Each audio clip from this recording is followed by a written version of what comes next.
Y en este mismo contexto, la tecnología puede convertirse para algunos sectores en una aliada en la búsqueda de profesionales que ayuden en el cuidado de los pequeños en la casa. Iraíz Morquecho nos tiene los detalles. Vea esta aplicación.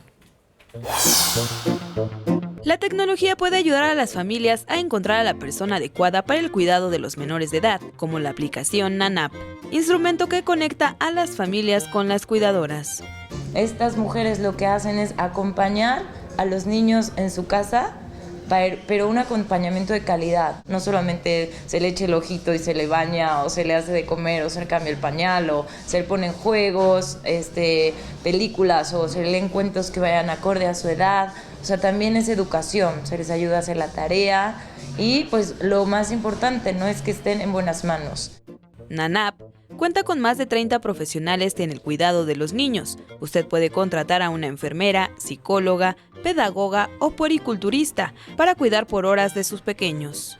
Se les hace un estudio psicométrico, un estudio de grafología para saber cómo es su personalidad y que emocionalmente estén bien, que sean personas íntegras, que no tengan tendencia al robo, ni al abuso sexual, ni a la violencia, que no tengan una personalidad conflictiva.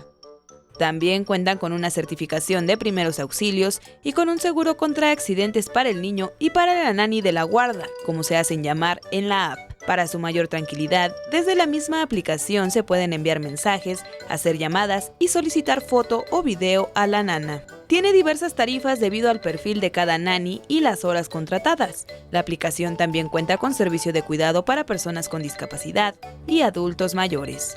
Iraíz Morquecho, 21 Noticias.